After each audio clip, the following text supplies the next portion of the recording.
Renee, how you been? Good. How are you? I'm doing good. Busy, always always busy. So what would you like to share with the audience today about how with your journey, your special Um, journey and whatnot? I thought I would like to share about my journey with anxiety, especially with um, driving. Mhm. Okay. And what would you like to share like about that? Like how did it start and what's your main challenges with it? Okay, yeah.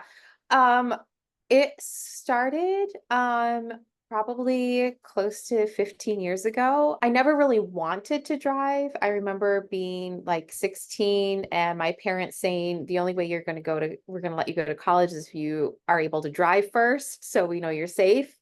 So that I did get my license, but was never really fond of driving, but I did it and I was okay with it. And I grew up in a really rural area, so a lot of my driving was just, back roads, no busy towns, no highways, and it was really casual.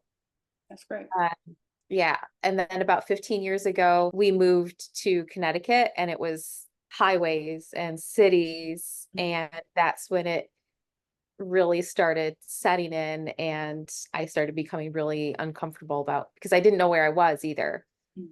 So, That's yeah. understandable. Okay. And so your main challenges, what would you say would like is causing you to have those challenges?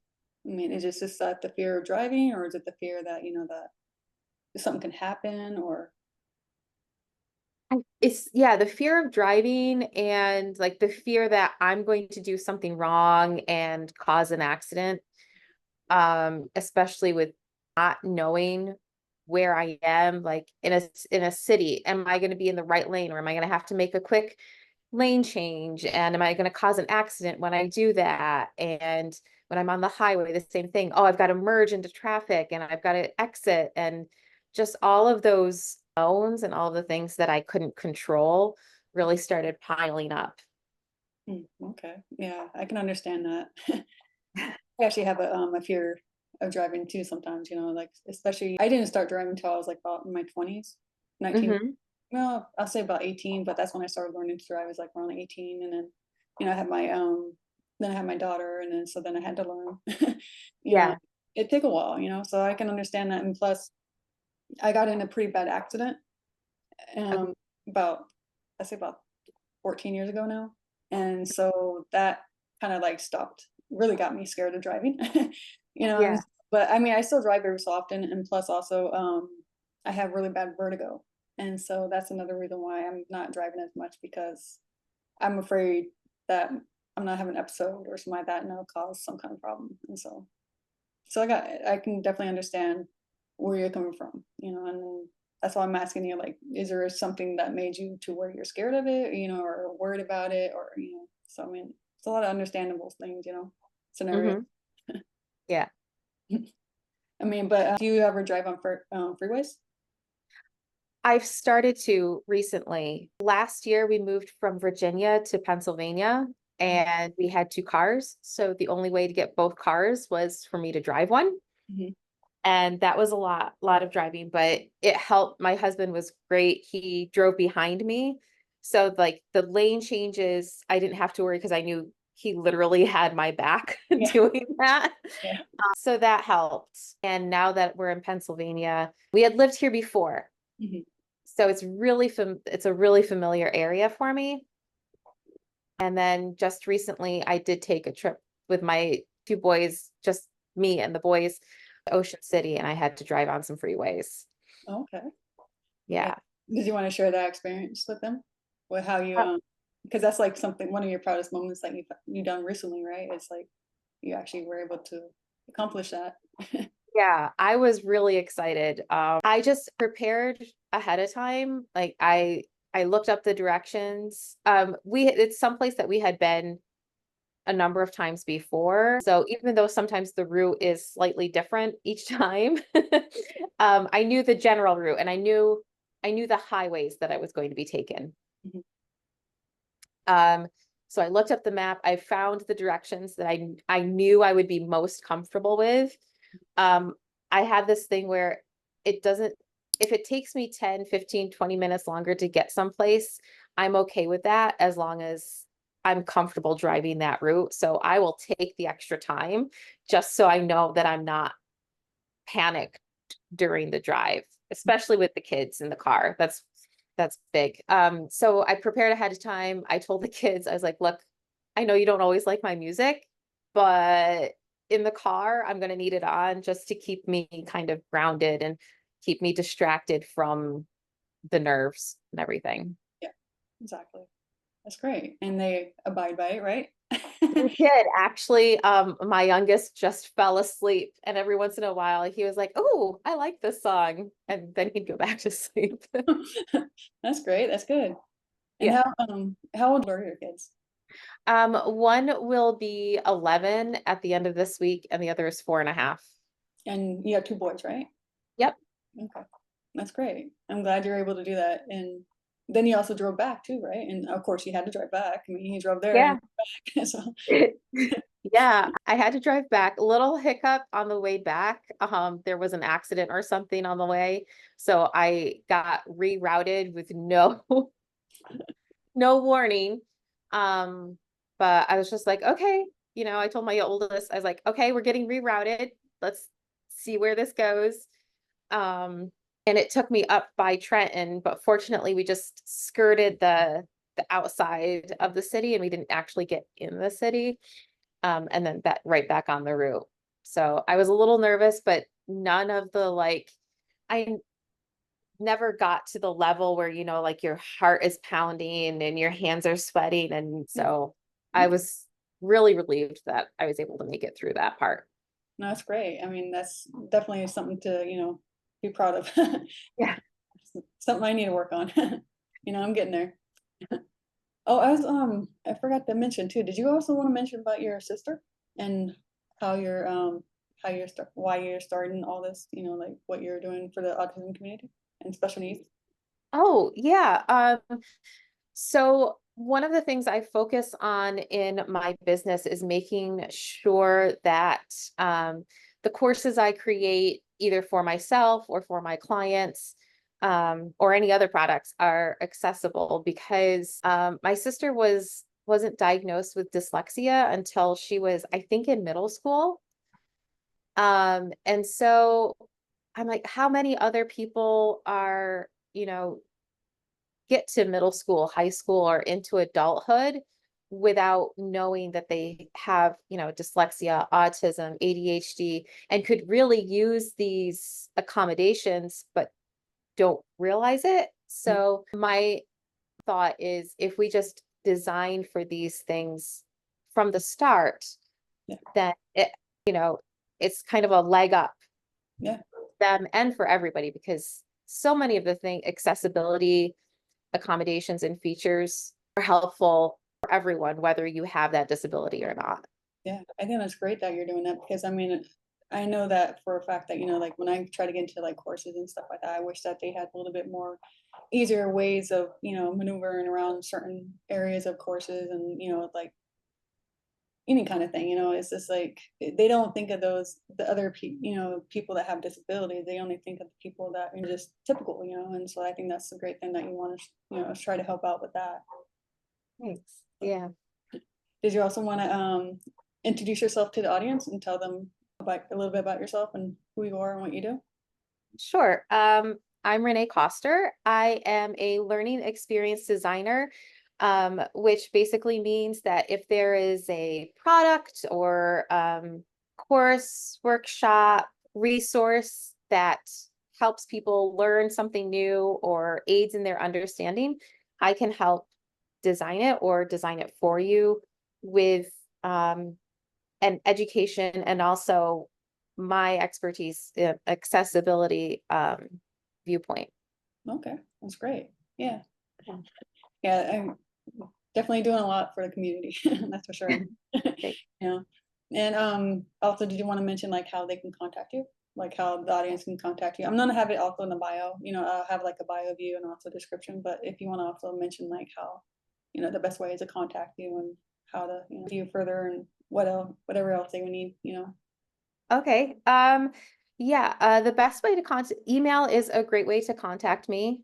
It's just renee.koster@kosterfreelancing.com. Mhm. Okay. And do you have like all the socials? Do you have like of course, Facebook and Yep. Instagram? Do you have any? I have, yep, Facebook, Instagram, LinkedIn. So Instagram is Renee Ann Koster. Okay. Okay, great. Yeah. And then is there anything else you would like to share?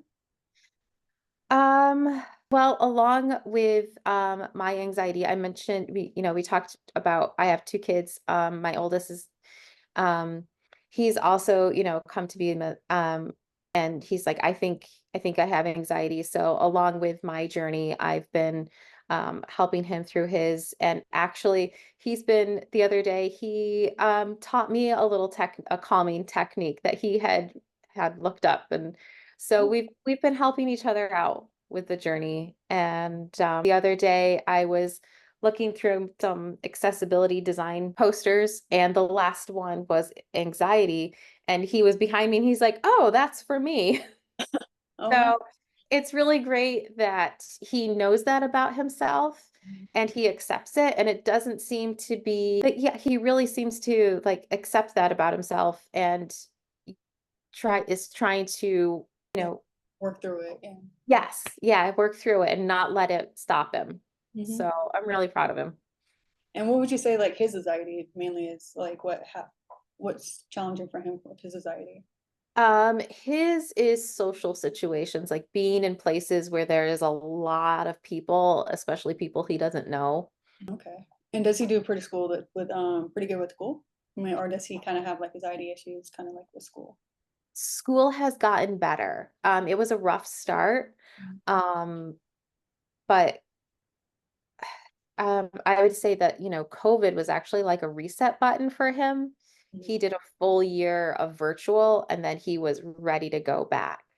And he rode the bus and he would, he was just, and he was also, by the time he went back, he was in third grade. So he was starting to get involved in different clubs and different activities. And now he's doing even more. So that has helped a lot. Okay, that's great. That because sometimes of course, COVID can either make you or break you. Yeah. So I mean, so I'm glad that COVID actually worked out for him and it actually helped him, to realize that oh wow, I do want to get out back into the world and so that's great. Yeah. Yeah. And I kind of got the sense that he was like, well, I've survived other things. It had been a tough year leading up to that. Mhm. And then everybody else it was like everybody was on the same playing field. All Mhm. of his classmates were going through it too, and he wasn't doing it alone. Okay. Yeah. Sense. Yeah, that I mean that is true. Yeah, because we all, I didn't really look at that. Like when the kids come back from, being off from COVID or whatnot, and then they have to all readjust, and so they all kind of, yeah, kind of go together with it, and try to Yeah. help each other. So that's actually Hmm. great. Hmm. No, I thought about that one. That's great. And what about your younger son? Do you think he has any kind of anxieties or anything like that? So far, he has not exhibited anything. He is just like he plunges right into everything. Like we were at the shore and he was apprehensive about the water for the first day. And after that, it was just like run in, run out, play all day. Yeah. Um,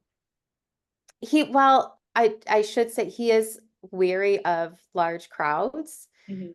but it's been slow for us getting back into doing things because we were all like being at home during COVID was not difficult for us, for Yeah. my family, because none of us were very social people. We're all introverts and we all have a level of uneasiness. And so we're slowly getting to the point where we're going out and doing things in big crowds. Mhm. So I don't know if my youngest's issue is just he's not used to, or if he also has that anxiety. Okay. Yeah, he's still kind of young, right? To kind of tell, right? Yeah.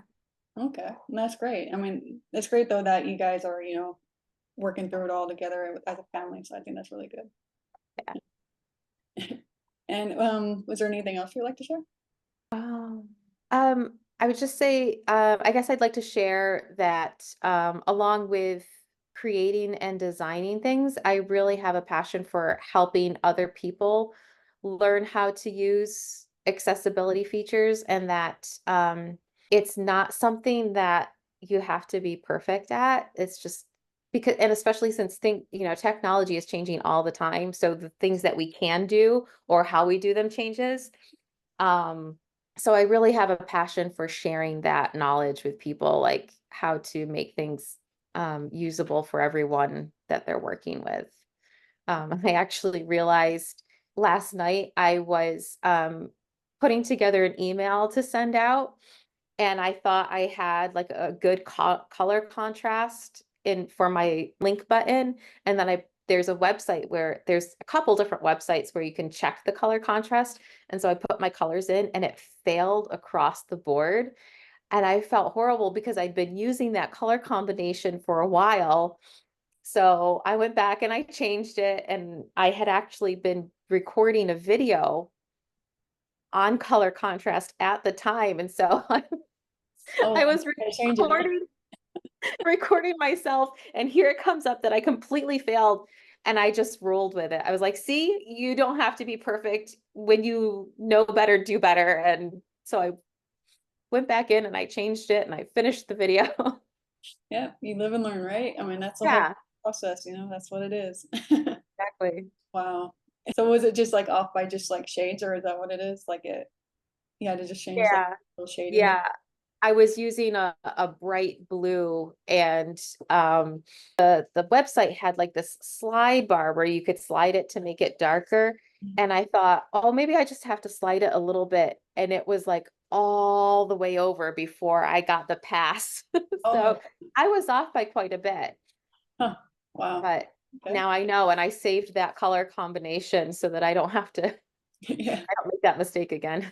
Yeah, I blame you. Yeah, I mean, that's what I'm trying to figure out too right now is like how there's all kinds of different color combinations that you can use for all kinds of different ways. I know, is it like more mellow colors that you use? Or is I it, do try to use more softer subtle tones because, like I said, I mentioned the accessibility posters, like using really bright color contrasts can actually be overstimulating and overwhelming. yeah, that's understandable. Yeah, that's why I was asking like if you use more calmer, more mellowed, colors because I know that's kind of like better, more. I know that sometimes people are like, oh yeah, I want to get more attention, brighter the better, bolder. But it's not always Yeah, the case, because some people don't want it like that. Want, something to be like easy on your eyes, basically. yeah, So that's yeah.